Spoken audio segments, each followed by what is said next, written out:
Assalamualaikum warahmatullahi wabarakatuh. Gimana kabarnya sahabatku? Semoga selalu sehat dan tetap semangat ya.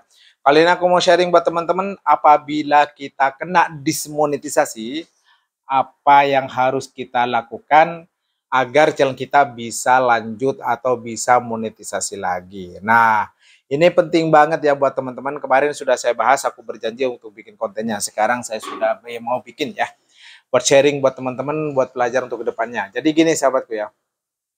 Apabila kita kena dismonetisasi, entah itu karena pelanggaran hak cipta, entah itu reupload, entah itu karena kita menggunakan AI, entah itu kita menggunakan iklan atau apalah itu, kita jangan hapus konten dulu ya.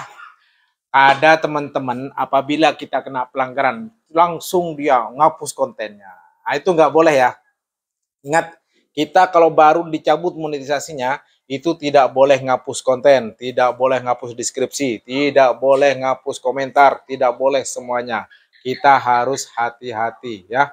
Makanya kalau kita kena pelanggaran tersebut, kita harus tenang ya. Tenang, setelah itu baru kita setelah sebelum 7 hari ya, baru kita bikin video banding dulu. Setelah bikin video banding, baru kita ditinjau sama pihak YouTube. Kalau misalkan itu kesalahan dari pihak YouTube, itu akan diterima monetisasinya. Diterima lagi, maksudnya dilanjut lagi monetisasinya, partner YouTube-nya. Tapi kalau misalkan kesalahan ada di kita, itu baru nggak bakalan dilanjut. Jadi YouTube minta maaf untuk partner itu tetap dicabut seperti itu. Makanya kita usahakan banding dulu. Jangan ngapus dulu. Kalau ngapus dulu itu salah ya. Nah, gimana caranya Bang? Saat kita sudah terhapus semuanya, misalkan udah ya belum dihapus semuanya, udah bikin video banding. Nah, misalkan untuk kedepannya gimana? Nah, kita kalau misalkan mau daftar lagi bulan depannya harus memenuhi syarat ya, yaitu 4.000 jam tayang, 1.000 subscriber ini tetap harus penuh ya untuk daftar monetisasi. Nah, kita pengen tahu nih mana yang bermasalah, kan kita nggak tahu, YouTube juga nggak ngasih tahu bahwasanya kamu kena dismonetisasi karena video ini. Nah itu enggak ada, cuman pelanggarannya tidak layak dan juga kekerasan, penipuan, kadang-kadang tiba-tiba dismonetisasi karena reupload konten berulang, itu nggak ada yang dikasih tahu bahwasanya ini videonya yang melanggar gitu, nggak ada yang ngasih tahu seperti itu. Nah kita untuk mengantisipasi hal tersebut, biar kita nggak ragu lagi, jadi hapuslah konten 1 bulan ke belakang. Misalkan kita postingnya dari tanggal sekarang udah tanggal 30 nih ya, dari tanggal 9, 29, 28 sampai tanggal 1 itu dihapus total ya.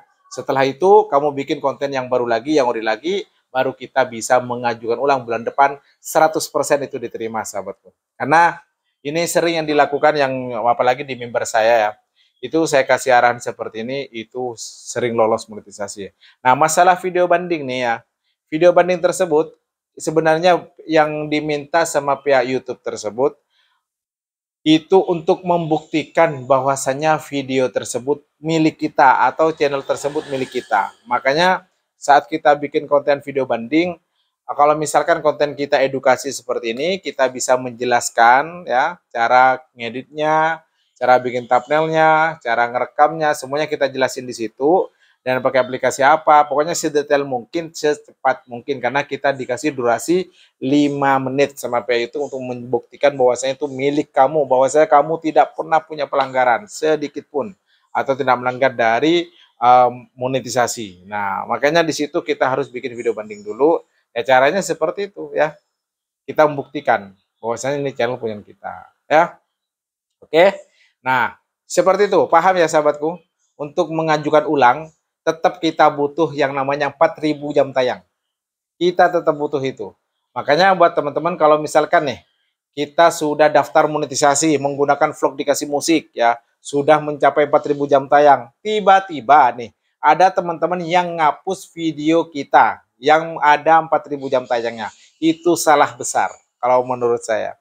Karena kita sebenarnya video tersebut satu bisa ngangkat video-video kita yang baru. Karena ini sudah dapat rekomendasinya, view sudah banyak meskipun beda topik ya. pasti terangkat. Terus yang kedua, saat kita misalkan yang mudah-mudahan kita dijauhkan ya, kita kena dismonetisasi, otomatis 4.000 jam tayang kita tuh masih utuh. Bahkan mudah untuk ngejar 4.000 jam tayang lagi. Kenapa? Karena kita itu masih ada 4.000 jam tayang untuk kedepannya bisa mendaftar monetisasi seperti itu. Ya, oke. Jadi kita jangan pernah ngapus yang ada 4.000 jam tayang kalau sudah dimonetisasi, biarin aja itu sedikit kok. Nanti kalau kita udah bikin video banyak, otomatis itu jam tayang juga udah penuh, itu baru kita boleh hapus. Jangan langsung hapus ya. Oke sahabatku, cukup sampai di sini. Mudah-mudahan ini bisa bermanfaat buat teman-teman. Kita jumpa lagi di video selanjutnya. Kalau mau jadi member saya silahkan masuk di deskripsi, itu ada WA saya. Oke. Yuk, assalamualaikum warahmatullahi wabarakatuh.